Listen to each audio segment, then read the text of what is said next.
Más o menos, o sea, cuando hablamos de economía, ¿por qué la economía es un estudio? ¿Por qué lo estudiamos? ¿Qué es lo que hacemos cuando estudiamos economía? Bueno, tenemos en cuenta que la sociedad en la que estamos hay una determinada cantidad de recursos, ¿no?, para producir, que estos recursos son limitados, y que por ende los bienes y servicios también son limitados. O sea, nunca van a ser suficientes los bienes y servicios en comparación con nuestras necesidades. Entonces, como todos estos recursos son limitados, nuestra capacidad de producirlos también lo es. Entonces, ¿qué hace la economía? Estudia la distribución de estos recursos para lograrla de la manera más eficiente. ¿Qué sería la manera más eficiente? Bueno, es la manera en la que, para un cachín que te lo quiero decir tal cual lo tengo en mis apuntes, muy bonitamente, o sea, decimos puntualmente que una economía es eficiente cuando no hay ninguna posibilidad de que alguien mejore sin que otro se perjudique. O sea, no hay manera de cambiar la asignación de recursos de tal forma que mejoren todos. No sé si lo viste esto, pero o sea, hay una comparación, lo que se dice un trade-off, que es como una comparación, análisis de costes versus beneficios, entre la equidad y la eficiencia. La equidad es cuando tiene exactamente lo mismo. Eficiencia sería cuando se le da más, por ejemplo, al que más necesita. Por ejemplo, te tiro un ejemplo. ¿Qué sé yo? A mí esto me lo enseñaron con, por ejemplo, los estacionamientos de la facultad. Y teníamos algunos estacionamientos para embarazadas, para aquellos que estuvieran, no sé, en sillas de ruedas o lo que fuera. Entonces, la pregunta era, ¿estos estacionamientos están llenos todo el tiempo? ¿Sí o no? ¿Esta medida es una medida justa para todos? ¿Es eficiente? Bueno, la respuesta es que si los estacionamientos están vacíos, no es eficiente. ¿Por qué? Porque no estás haciendo un pleno uso de todos los lugares de estacionamiento disponibles, ¿entendés? Pero sí le das la misma oportunidad para todos, porque algunos más facilidad para caminar, otros no. O si no, te doy otra imagen visual. Por ejemplo, no sé si lo viste, hay un meme en el que están, por ejemplo, para ver si hay con una barrita así, y acá hay ponele que un partido de algo que ver, ponele. Entonces, a ver si te lo pongo en otro color. Tenés un tipito que es tizo, ¿ok? Es otro que estaba por acá, ponele, que llega, ponele. Y tienes otro que llega perfecto. Ahora, ¿qué podés hacer vos? Vos tenés tres cajas y las tres son de distinta altura. Entonces, ¿qué podés hacer? Puedes darle las tres cajas, o dos al menos, a este, para que pueda ver bien, y le das una a este, para que también suba y pueda ver bien, y no le das ninguna a este, o vas a agarrar y distribuirlas y darle una a cada uno, ¿entendés? Si cada uno está siendo justo, pero no está siendo realmente eficiente. ¿Por qué? Porque este tipo no está viendo nada, ¿entendés? Si vos le das una, va a quedar acá la mitad igual que el otro. Entonces, lo que discute la economía es exactamente la discusión de todo esto, que, o sea, cuál es la manera más correcta o cuál es la manera en la que todos tienen lo que se necesita. O no, de ahí se plantean los distintos modelos de Estado. Bueno, ¿para qué quería comentar algo más antes de ponerme con la FPP?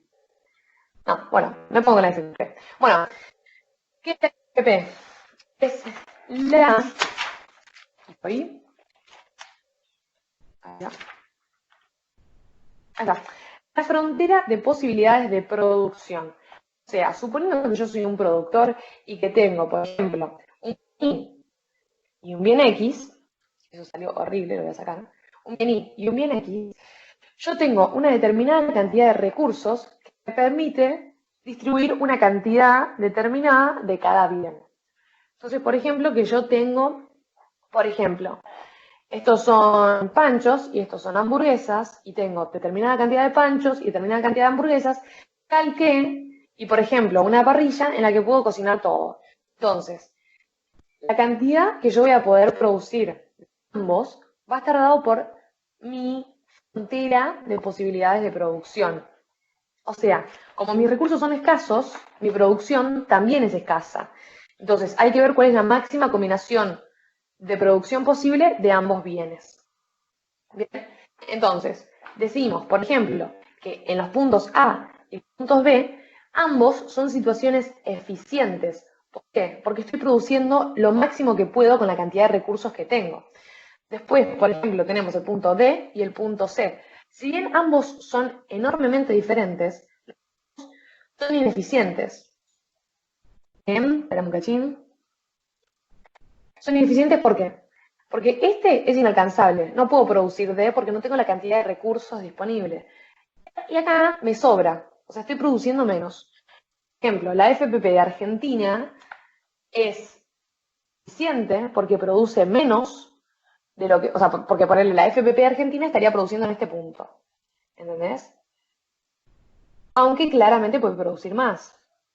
Y, por ejemplo, tenemos, ponele, la FPP de Uruguay, y Uruguay puede producir eficientemente. Ponele que produce en este punto que justo es de eficiencia. Argentina produce más, aún en su ineficiencia, utilizando, o sea, digo, no, perdón. Produce más en su ineficiencia porque tiene más recursos que Uruguay. ¿Se entiende eso? A ver si cómo me va mi famoso PPT si se cargó. Bueno, perfecto. Yo sigo porque no se me está cargando el PowerPoint. Bueno, después tenemos, por ejemplo, que a ver si te lo puedo hacer en un cuadrito. Okay. No estoy con lápiz, qué boba. Lauti, tiramos un centro, ¿cómo se hace para escribir acá? Cliqué la pantalla. Cliqué la pantalla. Pero estoy con lápiz. Toca Skype. Ahí va. Skype. Ah, gracias. Bueno, entonces, más abajo. Ponele que tenemos, qué sé yo, hamburguesas, y al lado te voy a poner el costo de oportunidad. Bueno, ¿qué es el costo de oportunidad? Es lo que tengo, o sea, lo que yo tengo que dejar de hacer o sea, por ejemplo, cuando tengo una decisión, vos tenés esa decisión, tenés algo que elegís y algo que no elegís. Entonces, cuando vos elegís, por ejemplo, yo elijo producir panchos, ese pancho no es gratis, algo me está costando. Me está costando, por ejemplo, la elección de una hamburguesa más. Bueno, es lo que vamos a ver ahora. Entonces, yo voy a hacer este cuadro. Espera un cachín. 0, 15, 1. Voy a los espacios así, no tardo tanto. Acá te voy a poner algo más. Te voy a poner que acá el costo. No, pará. Ya voy. 2. Y te voy a decir que acá hacemos esto. 3. Y te voy a decir. Te explico lo que está haciendo, ¿eh? Cuida, no te puse el número. 4. Y 5. 5 y 0. Bueno, ¿qué te estoy diciendo yo acá? Te estoy diciendo. Cuando yo produzco 0 hamburguesas, puedo producir 15 panchos. O sea, esto sería acá, por ejemplo, ¿no? Te voy a borrar esto, a ver si puedo. Ahí está. Estoy diciendo que acá esto es 15. Y estoy diciendo que cuando las hamburguesas, digo que cuando los panchos son 0, o sea, cuando estamos apoyados sobre el eje X, las hamburguesas son 5. ¿Ok? Yo te estoy planteando toda una distribución. Ahora, ¿qué pasa? Cuando yo empiezo a producir una hamburguesa, el costo de oportunidad es 1. Cuando yo empiezo a producir 2, ¿cuánto disminuí acá? 2 más. O sea, a mí producir un pancho más, perdón, producir una hamburguesa más me está costando la producción de 2 panchos. Bien, acá, 12, 9, voy así contando y las diferencias se van haciendo. 1, 2, 3. Bueno, imagínate que te queda lindito, espera. Y al final me termina costando 5, espera que te los uno. O sea, yo te estoy diciendo que de acá hay esto, que de acá hay esto, y acá esta diferencia, acá esto, y acá Listo, hermoso, genial. Bueno, ¿qué es lo que estoy observando acá? Que, o sea, esto, el costo de oportunidad, lo que termina siendo es la pendiente de mi curva de FPP. En este caso, la pendiente es decreciente. Pero, por ejemplo, tenemos algún otro caso en el que, por ejemplo, te la hago acá de costadito, ponele, tengo, hermoso. Si, por ejemplo, en lugar de ser así, siempre me redujera la misma cantidad, por ejemplo, te tacho esto, teniendo todo esto, ¿no? Y que acá, en lugar de ser así, es para producir 0 empiezo produciendo 15. Empiezo produciendo, ya, ahí está. Que empiezo produciendo 15, pero en realidad después agarro y te produzco 12. Y que abajo, y que en el siguiente te produzco 9, y que en el de abajo te produzco 6, y en el siguiente 3, en el siguiente 0, imagínate que algo de todo esto está lindo, ¿no? ¿Qué es lo que estoy diciendo? Estoy cada vez disminuyendo 3. O sea, yo acá tengo 3, diferencia entre 15 y 12, 3, entre 12 y 9, 3. ¿Qué estoy diciendo? Te estoy diciendo que para hacer una unidad más de hamburguesa, dejar de producir 3 panchos. Entonces, si esto es 3, 3, y así todos, ¿qué te estoy diciendo? La pendiente del costo de oportunidad se está produciendo en 3. Entonces, la pendiente de mi FPP es menos 3. Esto es M. Entonces, esto va a ir más o menos así. Si yo tengo acá 15, ejemplo, y acá tengo 5, ponele, imagínate que esto está proporcional. Yo lo que te estoy diciendo es que esto es una línea recta, dependiente, oye, 3 es igual a la pendiente. No, cuidado.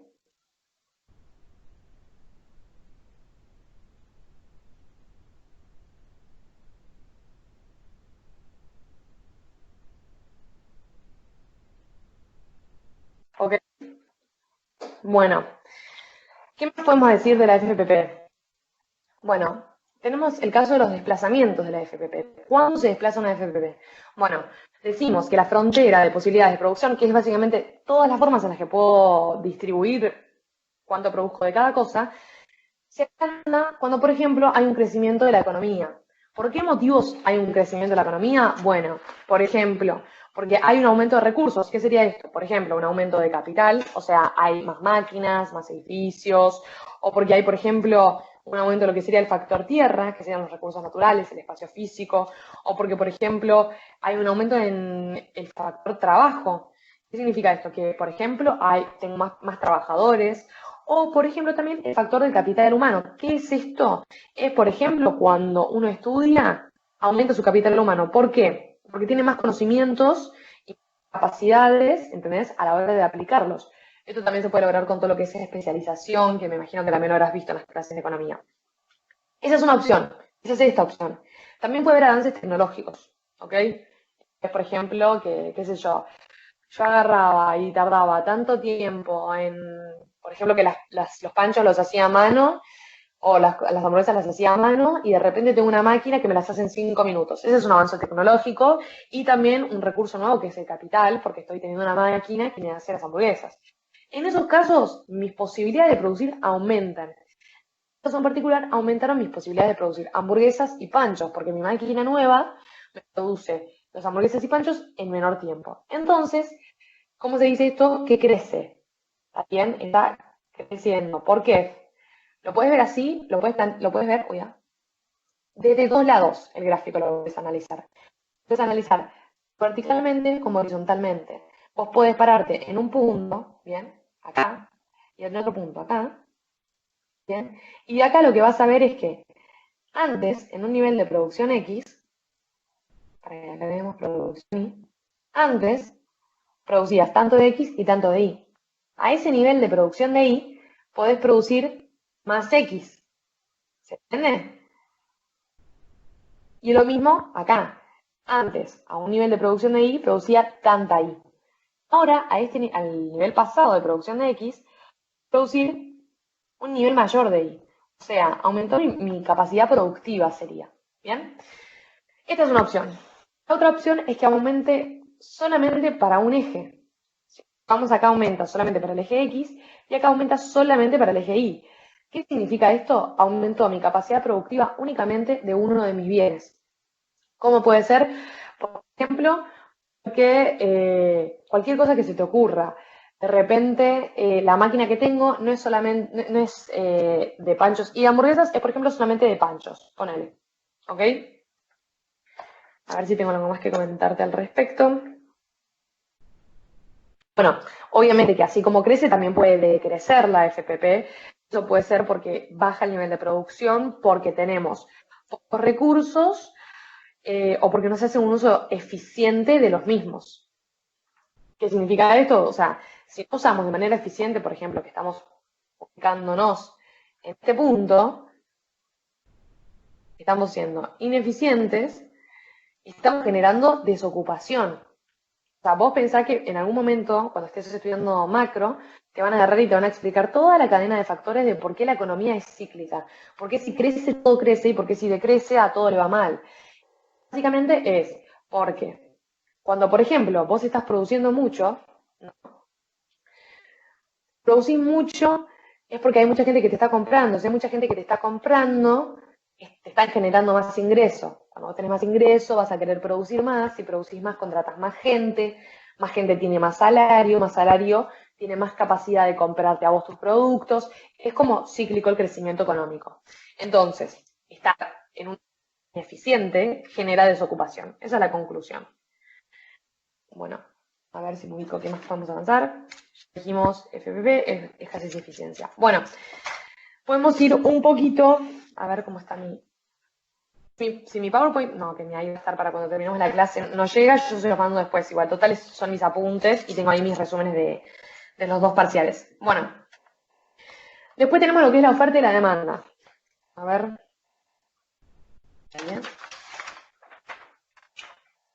Bueno, vamos a irme para otro lado, ahí está, perfecto. Vamos a hacer un gráfico para la oferta, te digo para la demanda, arranquemos.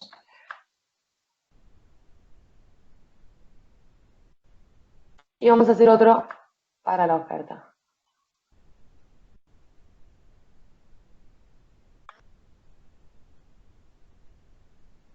Hermoso. Bueno, ¿qué podemos decir de la oferta y la demanda? Bueno, la demanda que son los consumidores, esto me imagino ya lo sabés. Mira, ¿Qué? anda a Shapes y fíjate.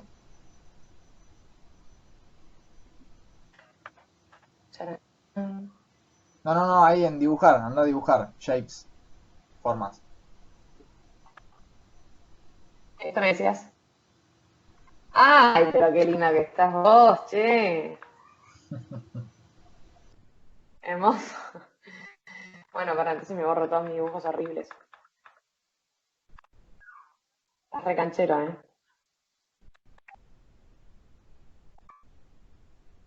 No.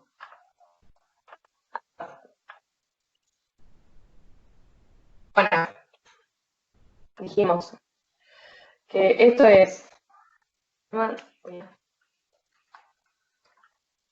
y dijimos que esto lo vamos a hacer oferta. Bueno, entonces decíamos que los consumidores son los que quieren y pueden comprar productos a un determinado precio y los oferentes son los que quieren y pueden poner a disposición del mercado un bien a un determinado precio. Bueno, yo voy repasando mis apuntes. ¿Qué es lo que dice la ley de demanda? Esto me imagino que, Pili, avísame si querés que avancemos, porque capaz que va a hacerlo más grande. Bueno, esto es así. Para mí está bien así, pero no sé cómo están ustedes con el tiempo que tienen que cursar a las 5, digo. Bueno, vamos viendo. De última yo me conecto otro día igual. Precio, y acá le vamos a poner cantidad.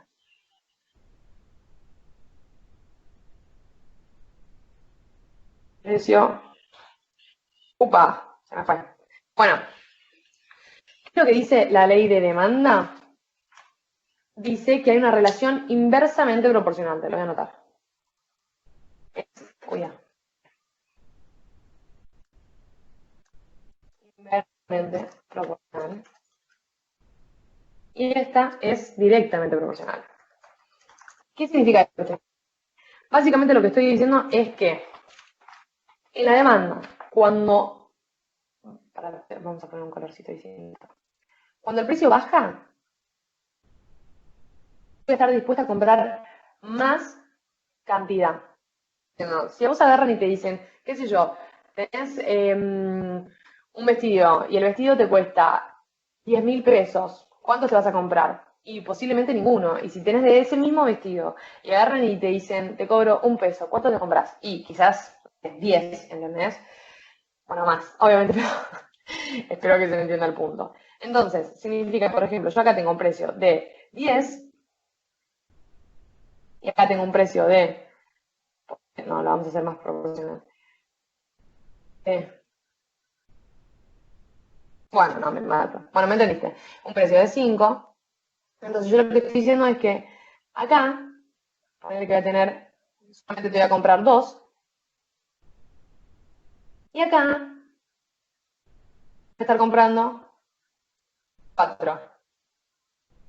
O sea, lo que dice la ley de demanda es que cuando baja el precio, más te voy a comprar. Bien, lo que dice la ley de oferta es exactamente lo contrario. Si sube el precio de un bien, yo me voy a poner a producirlo y a querer venderlo. O sea, por ejemplo, ¿qué pasó ahora con la cuarentena, con la pandemia? Agarraron y, por ejemplo, ¿no? ¿Qué sé yo? Yo vendía, antes de ponerme a inventar ejemplos que no sirvan, voy a ir a lo de directo. ¿Qué se puso a vender todo el mundo en esta cuarentena? Canastas de verdura, canastas de fruta. Se pusieron a vender barbijos, se pusieron a vender material higiénico que santiniza o como se diga, las manos. ¿Por qué? ¿Qué es lo que está pasando? Hubo un aumento de la necesidad de la gente, hubo un aumento de la demanda. Ya vamos a ver que cuando aumenta la demanda va a aumentar el precio. Entonces, si aumentó el precio del alcohol en gel, yo que vendo cremita para manos, me voy a poner a producir alcohol en gel porque es un mercado que a mí me va a hacer ganar más plata. Entonces, voy a cambiar mi producción, pero eso no me importa porque voy a terminar ganando más plata. Me voy a transformar, eso es lo que se dice. Entonces, ¿cómo se dice? ¿Qué más podemos decir? Sí, bueno, que cuando aumenta el precio de algo, ese bien se hace más rentable y bueno, entonces más gente se pone a producirlo. Bien. Pues tenemos algo más que es equilibrio. Podemos decir del equilibrio. Bueno, ponerlo en negro. Bueno, equilibrio tenemos. No. Tenemos oferta y tenemos la demanda.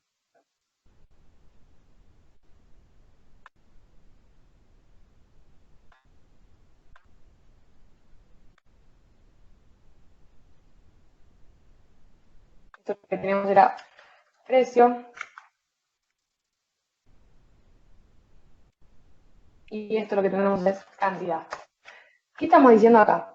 ¿Qué está pasando en este punto? Bueno, en este punto los oferentes están dispuestos a consumir, están dispuestos a vender al mismo precio una misma cantidad que los demandantes quieren consumir. Entonces, desde acá esto es el precio equilibrio, que generalmente se simboliza con un lindo asterisco como el mío, ponele.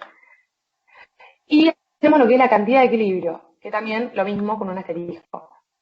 ¿Ok? Bueno, todo lo que quieren comprar y todo lo que quieren vender en ese precio se efectúa. O sea, nadie se queda ni con ganas de vender ni con ganas de comprar en ese precio. ¿Qué podemos decir desde este gráfico? Y lo vamos a buscar.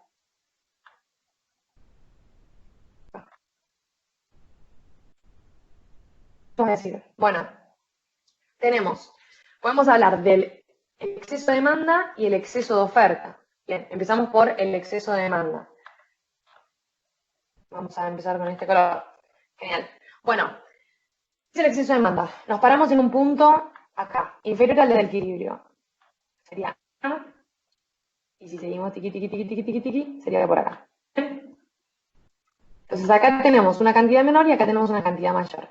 Lo que estamos diciendo que, o sea, ¿qué significa el exceso de demanda? Significa que cuando, por ejemplo, vos vas al supermercado, los estantes están vacíos. O sea, vos quisiste comprar y mucha gente quiso comprar y el producto se agotó. No ofrecieron la misma cantidad de lo que vos estabas demandando, entonces el terminado producto se vaciaron los estantes.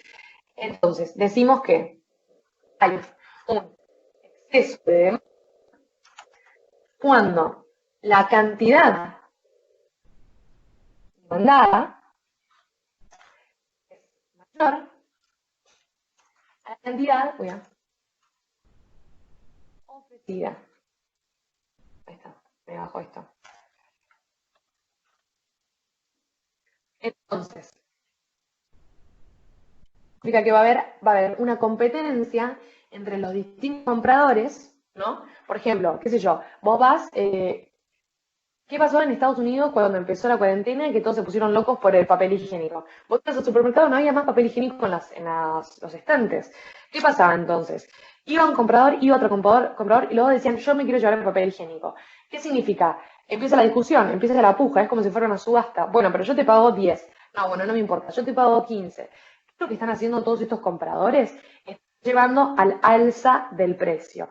Entonces, lo que decimos es que un exceso de demanda lleva a una presión. Porque en definitiva lo va a terminar comprando el que más lo pague. Entonces, por ejemplo, ¿qué tenemos? Que en este precio, que ponele es de 10, los oferentes van a querer ofrecer 2, pero los demandantes van a querer comprar, ponele 8. ¿Ok? Entonces, todo esto, esta área pintada acá, sería lo que se conoce como el exceso de demanda. ¿Bien? Ahora vamos con el exceso de oferta.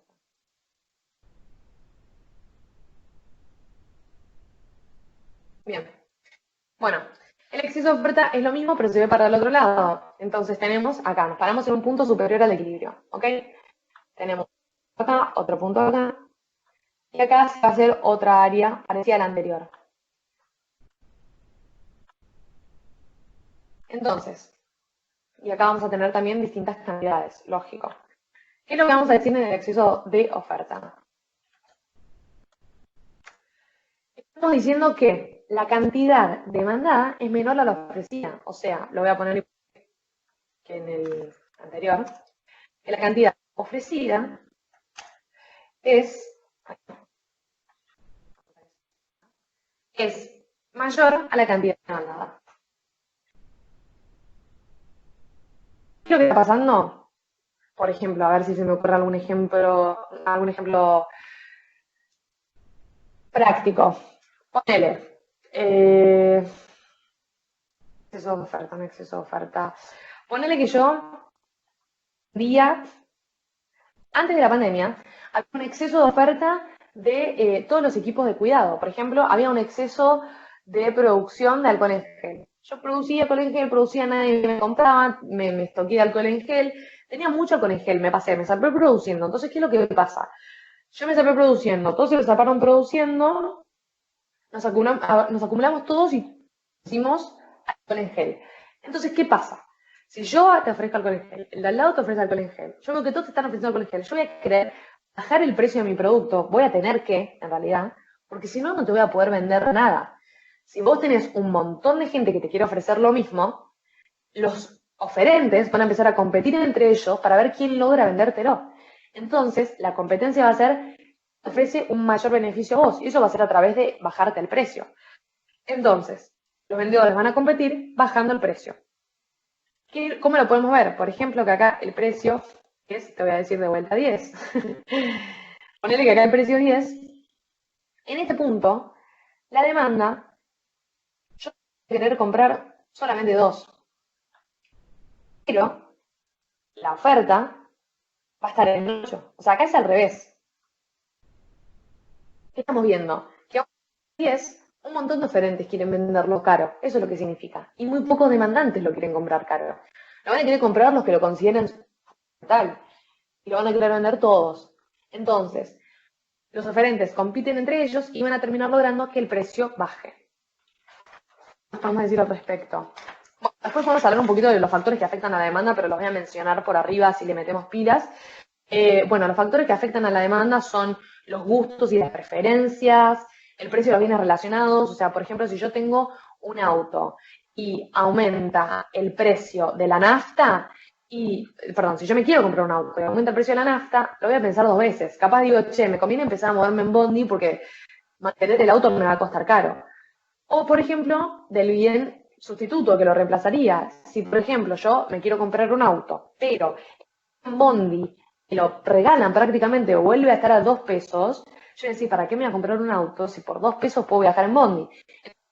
Como vemos, el factor nafta y el factor bondi, o sea, los bienes nafta y bien bondi, me afectan a la demanda que yo tengo de mi auto, del auto que quiero comprar. Bueno, otro factor que afecta a la demanda es el ingreso. O sea, obviamente, si yo tengo más plata, voy a estar más dispuesto para comprar, por ejemplo, boludeces, ponele. O qué sé yo, si yo tengo más plata, voy a dejar de comprar tanto arroz y voy a comprar más carne, champagne, qué sé yo. Pero si tengo menos plata, no voy a gastarme en carne y en champagne. Me voy a comprar un jugo de manzana y un paquete de fideos, por ejemplo. Pues obviamente también afectan las expectativas. Si yo supongo que, por ejemplo, el precio del dólar va a aumentar en el futuro, lo voy a querer comprar ahora, voy a querer comprar dólares ahora, para evitarme pagarlo más alto adelante. Y también tenemos, bueno, lo que es la tasa de interés, porque hay algunos bienes que se pagan en cuotas y también el, el lado en el que afecta la tasa de interés es el lado de qué hago con mi plata, ¿viste? Si yo tengo mucha plata, o ponele plata, y quiero decir, ¿qué hago? Si me compro una casa o si lo guardo en el banco, si la tasa de interés del banco, o sea, lo que el banco me va a devolver a mí por prestarle yo mi plata, es muy grande, voy a decir, después me compro la casa y prefiero prestarle la plata al banco. En cambio, si la tasa de interés es muy baja, o sea, el banco me dice, no, mira, la verdad, ni me interesa que me prestes plata y me va a pagar nada, yo digo, no me sirve de nada tenerla congelada en el banco la plata. Entonces agarro y compro. Después también, obviamente, el tamaño del mercado, que es la cantidad de consumidores, porque como ya vimos, la cantidad de consumidores me afecta el exceso de la demanda y cómo está el precio. Y factores específicos, por ejemplo, sobrenaturales, ponele, por ejemplo, el COVID, que hizo que aumentara, como se dice, todo lo que es la demanda de bienes, por ejemplo, para lavarse las manos y todas esas cosas. Después tenemos los factores que afectan a la oferta, como por ejemplo el costo de producción, la tecnología, los impuestos o los subsidios a la producción, las expectativas. Por ejemplo, qué sé yo, hay una catástrofe, hay un terremoto, y voy a estimar que los bienes de primera necesidad van a aumentar de precio. ¿Por qué? Porque la gente va a estar desesperada por comprar algo para comer, no se va a querer comprar una tele. Entonces yo que produzco teles, voy a dejar de producir teles y voy a ver si me puedo transformar en la producción de lo que sea que sé que se va a consumir más adelante.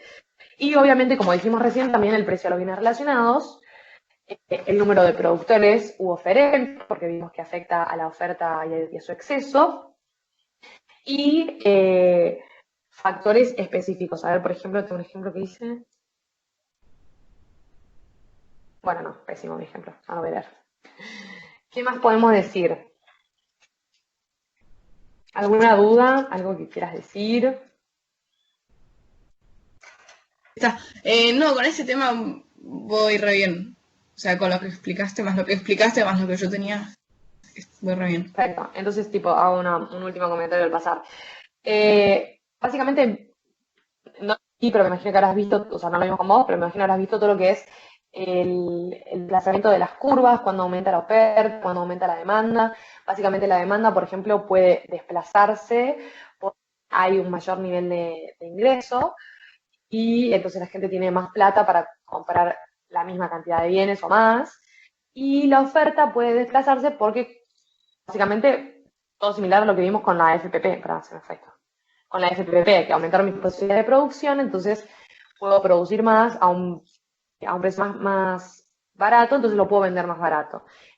Entonces, hablamos del desplazamiento de estas curvas. Cuando ambas curvas se desplazan para el mismo lado, si el precio de equilibrio queda igual, si este precio se mantiene, es porque las dos curvas se desplazaron en la misma proporción. Esto se movió un poquito para allá, esto se movió un poquito para allá. O sea, lo que subió esta, corriéndose para allá, y lo que subió esta, corriéndose para allá, terminó anulando ambos movimientos.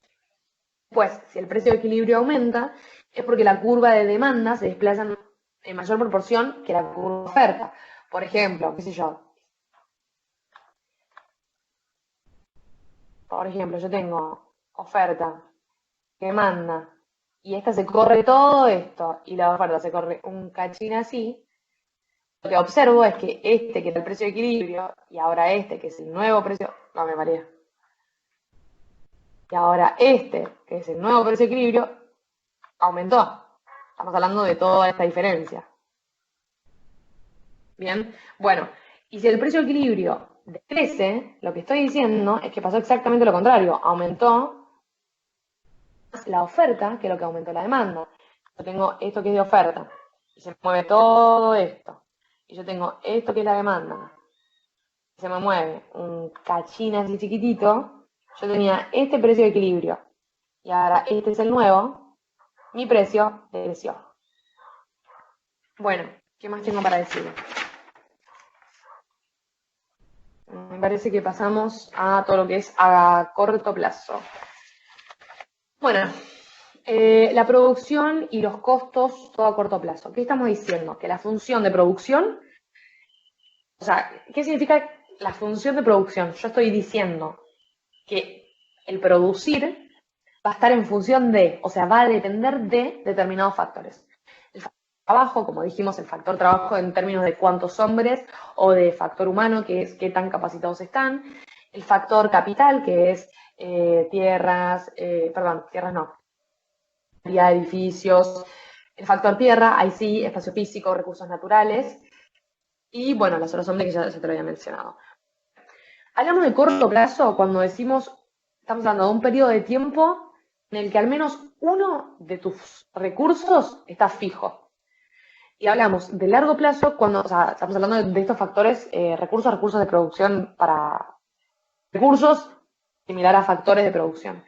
Y hablamos de largo plazo cuando todos tus recursos son variables. Entonces, ¿qué vamos a decir? Vamos a decir lo siguiente, a ver si me pongo ahí abajo. Ahí está. Vamos a decir que esto, vamos a poner así, a ver. Al principio, a medida que yo vaya aumentando una unidad más de cualquiera de mis recursos, los rendimientos van a ser crecientes. O sea, esto va a empezar a ser así. Pendiente positiva, empieza a ser creciente. Va a llegar a un punto en el que esto se va a saturar y los rendimientos van a empezar a ser decrecientes. ¿Cómo lo podemos analizar esto? Te hago una barrita. Entonces esto es creciente. ¡Ay, qué lindo! Crecientes, imagínate que es una C. Y estos son decrecientes. ¿Qué significa esto? Esto es la función de producción, por ejemplo, en función del trabajo. ¿Ok? Perdón, esto no, esto es la función de producción únicamente en función del trabajo. Uy, para, voy a hacer escrito porque está horrible.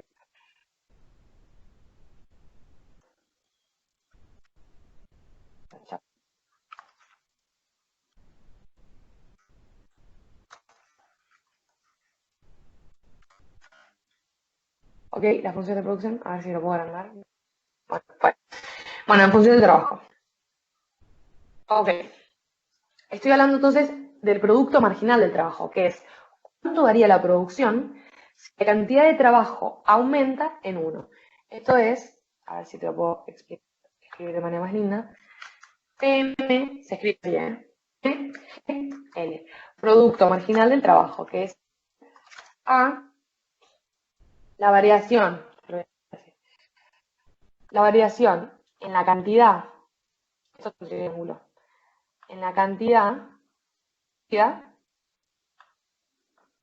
dividido una variación en por ejemplo, la cantidad de trabajos. Si yo, o sea, básicamente lo que estoy evaluando es cuánto varía mi cantidad producida si yo aumento en una unidad más el factor trabajo. Después tenemos, por ejemplo, el costo, o sea, básicamente sería cuánto nos cuesta producir una unidad más en términos de trabajo, ¿ok? Después tengo el costo medio del trabajo, que es el promedio, básicamente lo que cuesta producir cada unidad. Lo que observamos acá entonces es, como dije, que al principio hay rendimientos crecientes, por ejemplo, porque se dividen las tareas, y se dividen las tareas de especialización y demás. Después se satura y comienza a decrecer. Por ejemplo, yo me acuerdo cuando estaba en la clase cursando esto, yo dije, ¿cómo puede ser que en algún momento contratar más gente termina ayudándome menos? Y porque se entorpece el trabajo, por ejemplo. Vos agarras y tenés, así lo puedo decir de otra manera mucho mejor, que es decir, lo que dijimos es que en el corto plazo al menos uno de tus factores varía, pero no todos varían. Algunos están fijos. Entonces, como algunos de tus factores están fijos, esto se te satura. El ejemplo que te iba a poner era, ponerle que estás en una empresa que tiene un piso en el que están todos trabajando. Si en ese piso es chiquito, entran 10 personas trabajando bien, perfecto, todos van a poder trabajar bien. Hasta si de repente en ese mismo piso le metes 100 personas, están todas amontonadas, no tienen ni espacio para poderse en la compu trabajar, se está saturando, está empeorando la situación, no pueden trabajar bien, ¿entendés? Sería tu factor físico, tu factor capital, tu factor edificio o maquinaria, lo que fuera, es limitado, está fijo. Tu factor variable, que son personas, al principio sí puede aumentar la cantidad trabajada, o sea, la cantidad producida, digo. Pero en un momento eso se satura y chao. Entonces, bueno, dijimos que el producto marginal del trabajo era esta relación. Después, el producto medio del trabajo es la relación entre la cantidad producida. No, perdón, no es la variación. Ahí está. La cantidad producida dividido mis unidades de trabajo. Después tenemos lo que es el costo total. El costo total está compuesto por la suma entre, para esto te lo voy a escribir,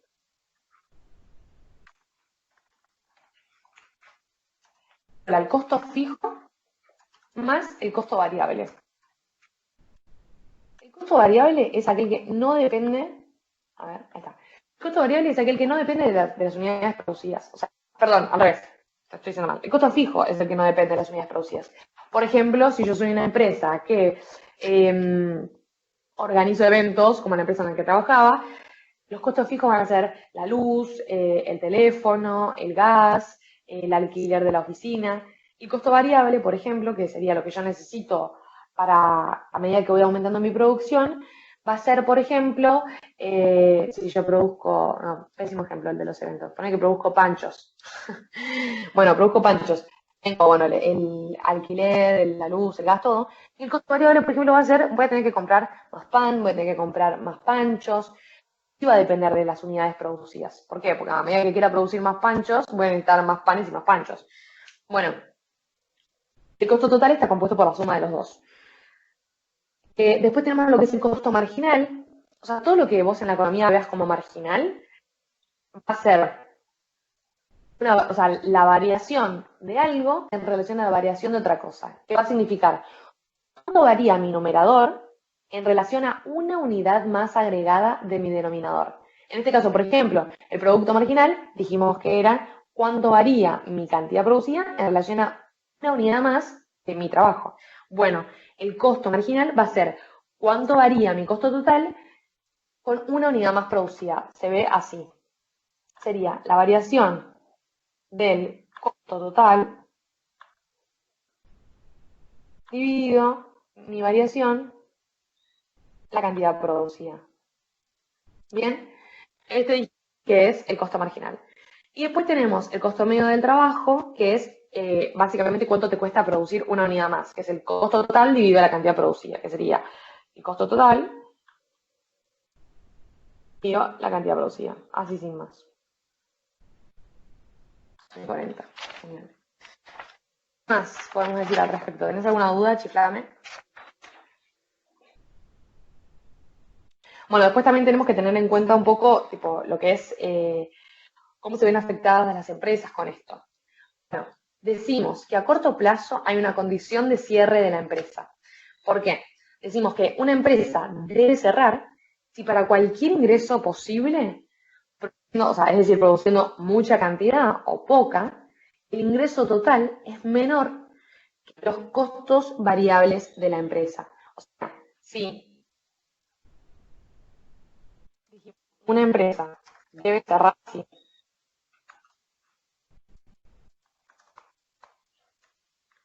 el ingreso total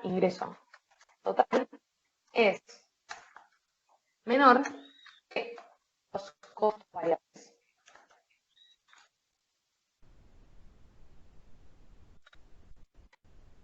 O sea, ¿qué estoy diciendo? Bueno, y a todo esto tenemos que tener en cuenta que los costos variables dependen de la cantidad producida. A eso ¿Qué se más le te puedo llama, agregar? a eso se le llama punto de cierre.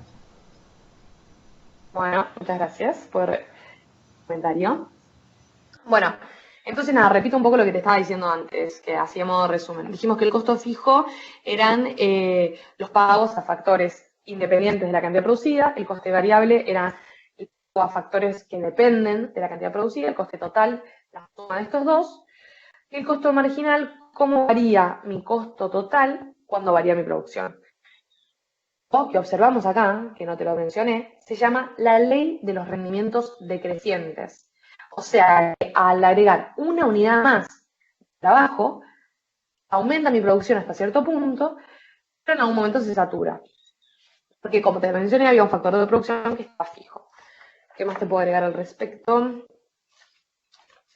Me parece que nada, que estamos. ¿Una duda? Por eso está re bien, o sea, me queda a mí después practicar los ejercicios, pero así como lo teórico está re bien. Bueno, perfecto. Cualquier cosa nos hablas. Sí, Rápido sí, sí. para lo que es competencia perfecta. Yo a las 5 igual arranco una clase. Cualquier cosa que quede, dice, quedamos para otro día. Para que no me está conectando la compu, me da miedo que se me apague. A ver. Ahí va, congelados. Bueno, paso a contarte un poco qué es lo que es la competencia perfecta. Bueno, en la competencia perfecta hay un precio de equilibrio. En este precio de equilibrio no hay ni excesos ni escasez. Y en este precio lo que ocurre es que los oferentes maximizan sus beneficios y los consumidores maximizan su utilidad. Básicamente, en el precio de equilibrio, como dijimos, es una economía eficiente. O sea, la FPP está funcionando, o sea, la economía está funcionando sobre la FPP. Bueno, todos están negociando en la misma igualdad de condiciones. ¿Por qué ocurre esto? Por 4 factores. Te los voy a escribir. Perdón, esto me encantaría que ande mi hermoso PPT, pero no, me falló. Los factores que... Uy, lo quiero poner en otro lado. Ahí está. Los factores que permiten que la competencia sea perfecta son 4. Ah, se me corre solito, perfecto. Ahí está. 1. Ahí ya. Bueno, chao. 1, atomización. ¿Qué es lo que decimos cuando hablamos de atomización? Estamos hablando de muchos participantes. El precio se fija por el libre juego. O sea, todos están, o sea, no es que hay un demandante o un oferente. Todos están en la misma igualdad de condiciones. Hay muchos oferentes, muchos demandantes. Y entre el flujo de todos estos participantes, naturalmente se fija un precio de equilibrio. La demanda es horizontal, es elástica, y la acción individual no afecta al comportamiento de otros. O sea, lo que haga un demandante o lo que haga un oferente no afecta al resto, porque son tantos que es irrelevante. Una es que hay una homogeneidad del producto. ¿Qué significa esto? Que todos los bienes son idénticos. El consumidor le da lo mismo qué bien tiene. Y no se identifica quién lo produce. O sea, son todos tan pequeños productores y son todos tan de manera igual participantes de este mismo mercado que no se reconoce quién lo hace. Por ejemplo, qué sé yo, en el mercado de los celulares hay muchos oferentes. Pero sí hay algunos más grosos que otros. Por ejemplo, iPhone, que es tipo, vendría a ser tipo todo Apple, Samsung. Entonces ahí vos sí identificás quién te lo está ofreciendo. Si preferís uno antes que el otro. Entonces, ojo, no es lo mismo. El tercero sería la libre entrada y salida del mercado. Y salida. ¿Qué significa esto? Que pueden producir y dejar de producir lo que quieran como quieran. O sea, por ejemplo, qué sé yo, un mercado en el que hay muy pocos oferentes, ¿qué pasa? Los oferentes se ponen de acuerdo, ponen los precios, por ejemplo, muy, muy bajos, para que un nuevo oferente no pueda entrar. Por ejemplo, qué sé yo. Eh, mm, a ver, si por ejemplo dijéramos que solamente hay dos oferentes de celulares y que son Samsung y Apple. Los dos, o sea, si yo me quisiera poner a producir celulares, a mí me costaría un montón. Tengo que invertir mucha plata para poder entrar en el mercado, a empezar a hacer las máquinas, empezar a diseñar, contratar a los ingenieros, todo. Todo eso me costaría un montón de plata. Si aparte de todo eso yo no puedo vender mi producto caro para que me devuelvan lo que yo invertí, nunca voy a poder ponerme a ofrecer celulares porque estamos hablando de que Apple y Samsung lo van a poner muy barato, entonces yo nunca voy a poder recibir lo que invertí. En definitiva, estarían haciendo un bloqueo, yo no podría entrar libremente al mercado, no estaría pudiendo. Y bueno, también implica que nada impide la búsqueda de la maximización de los beneficios de todos. Como cuarto punto, información perfecta. ¿Qué estamos diciendo con esto? Estamos diciendo que todos tienen el mismo acceso a la información y que ninguno tiene un costo adicional por acceder a esta información. En la demanda, tipo, los demandantes saben el precio, la calidad, la utilidad, todo como para buscar el menor precio posible y que mayor satisfacción les dé. Y en la oferta, todos tienen la misma tecnología, los mismos insumos y los mismos costos de producción. Básicamente están ofreciendo el mismo bien. Ambos saben qué mercados tendrían un mayor beneficio. ¿Qué más puedo decir al respecto? Ah, bueno, podemos hablar un poco de lo que es la competencia imperfecta. Para mencionar un poco el oligopolio y el monopolio que dijeron ahí, cual cuando suba mis apuntes se van a dar cuenta que tengo clasificados los mercados imperfectos de acuerdo a la distinta participación entre oferentes y demandantes. Pero bueno, vamos a decir, ¿qué es lo que pasa cuando la competencia es imperfecta? O sea, que cualquiera de todas estas condiciones no se da. Bueno, esa fue bastante fácil, la verdad. Pero, por ejemplo, podemos hablar de un oligopolio. En un oligopolio, ¿qué es lo que está pasando? En un oligopolio hay, voy a anotar esto,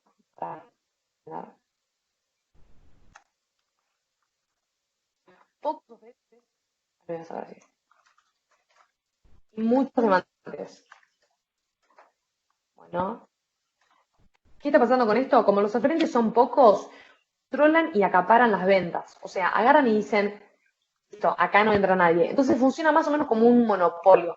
El monopolio ya vamos a ver, pero básicamente es como el mercado de los pocos. Por ejemplo, podríamos decir, hay un montón de monopolios, pero en definitiva es como que alguien es dueño del mercado de alguna manera. Entonces, como hay pocos oferentes y muchos demandantes, por ejemplo, como si fuera lo del celular, que por ejemplo hay Samsung, bueno, voy más fácil. Servicios de internet en Argentina, por lo menos en mi barrio. Tengo dos opciones, Internet o, ¿cómo se llama el otro? Fibertel. Los dos andan pésimo, pero no tengo opción para elegir otro. Entonces, ¿qué hacen estos dos? Agarran y ponen los precios relativamente baratos para que ninguna otra persona pueda venir a ofrecernos internet y se apropien del mercado, no dejan que ningún oferente entre y a nosotros no nos queda otra opción que comprarles a ellos. Entonces, dificultan la entrada de oferentes y pueden fijar los precios, se dice.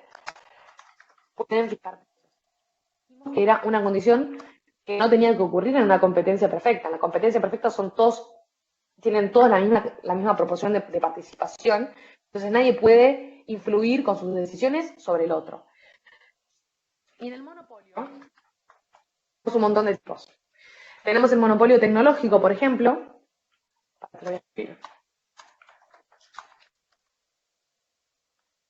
que es superioridad tecnológica o acceso a materias primas que no tienen. por ejemplo, quizás es por falta o por imposibilidad de acceso a un conocimiento particular. Después, por ejemplo, tenemos el monopolio natural. Con el monopolio natural hay elevados costos fijos de entrada. ¿Qué significa esto? Que para ingresar en el mercado como oferente tenés que pagar un costo muy alto. Por ejemplo, si yo me quiero poner a ofrecer nafta, si yo me quiero poner a ofrecer petróleo, por ejemplo, yo agarro y tengo que pagar toda la maquinaria y todo lo que cuesta sacar plata. Todo lo que cuesta sacar petróleo. Para poder pagar eso, a mí me cuesta un montón de plata. Entonces, el costo, como es pero tan elevado para ingresarme como oferente, hay un monopolio. Yo ahí no puedo entrar y hacer lo que quiero y ofrecer. No hay una libre entrada al mercado. ¿Ok?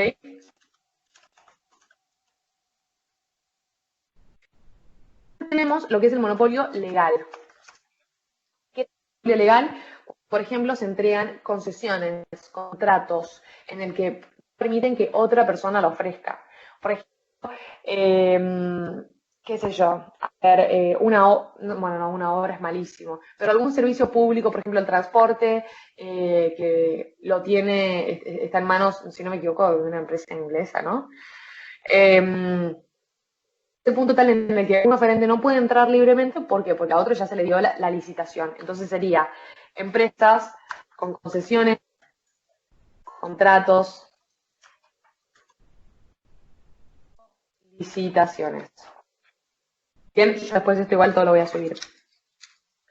A ver si tengo algo más para decir al respecto. Un segundín. No, acá no. Bueno, el mercado de dinero. Igual tiene bastante que ver con lo que venía diciendo Lauti. ¿Tienes alguna duda, Pili? No, de esto que venís explicando del monopolio, oligopolio y competencia perfecta, yo lo tengo todo en un cuadro y es más o menos esto que estás diciendo. Dale, perfecto. Bueno, el mercado de dinero. Bueno, empiezo fácil por decir qué es lo que es el dinero. Para mí que tenía todas las características por acá. Me imagino igual que las tenés, ¿no? Todo lo que hace al dinero, dinero. Sí, lo tengo. Para explicar más el mercado en sí. Bueno, tenemos lo que es la demanda de dinero. ¿Por qué uno demanda dinero? Bueno, según los neoclásicos, me voy a ir para otra parte. No, perdón. Así no.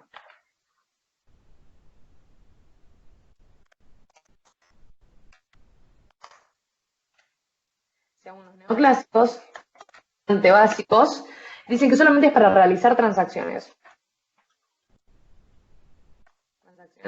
Y según la escuela keynesiana, hay motivos. Tenés uno,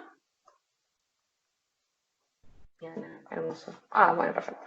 Bueno, uno, sí, es para transacciones, efectivamente.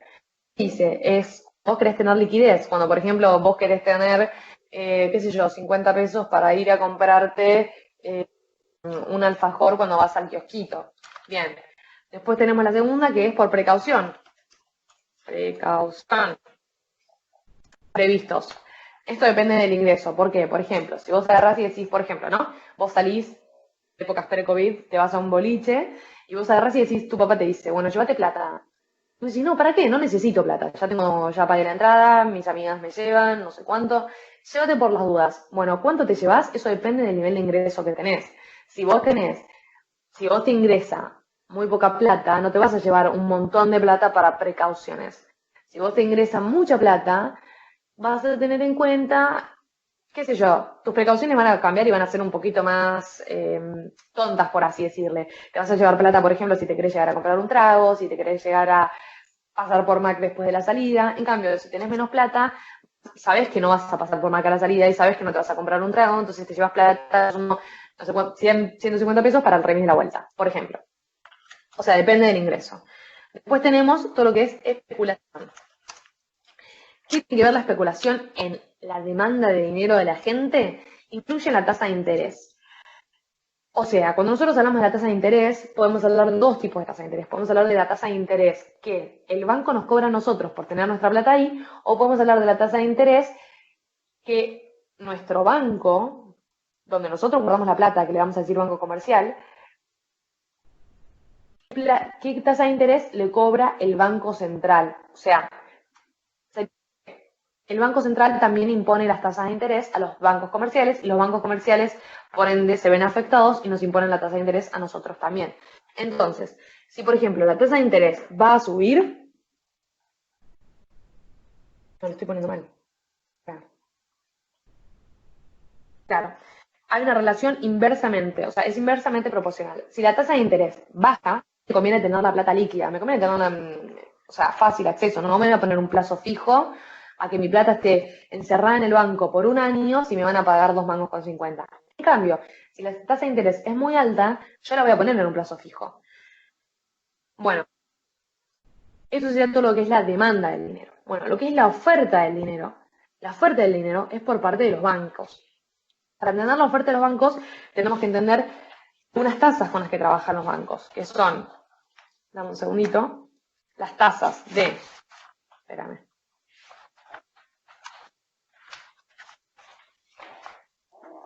voy, tenemos los redescuentos y, o sea, la tasa de redescuentos es la tasa de interés, te lo escribí, espérame.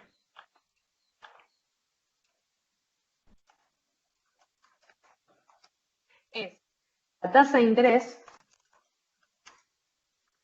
por préstamos del Banco Central.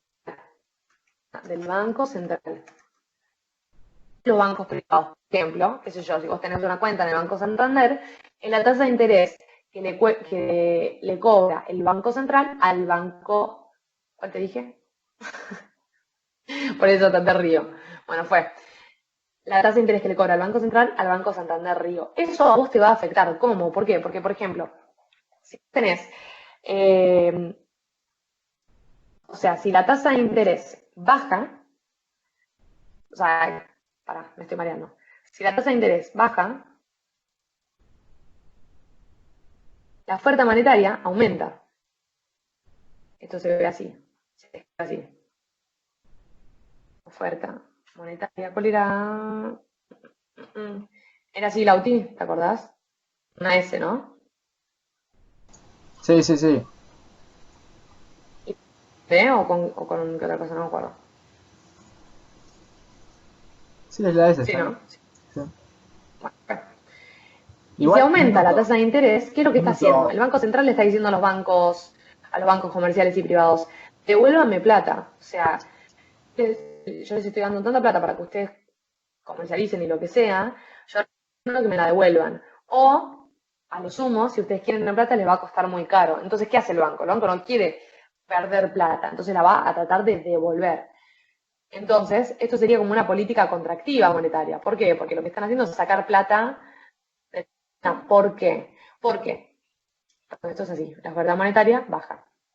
Porque si el Banco Central le pide plata a los bancos privados se la va a querer dar. ¿Y cómo se la va a devolver la plata? El banco privado no guarda mucha plata. O sea, la que tiene se la presta a la gente. Entonces, para que el banco privado le pueda devolver al Banco Central, el banco privado va a tener que subir sus tasas de interés de los préstamos que tiene de la gente. Entonces, la gente le va a devolver la plata, el banco privado le va a poder devolver la plata al Banco Central, y en definitiva, lo que estamos diciendo es que va a haber menos pesos en circulación en la economía.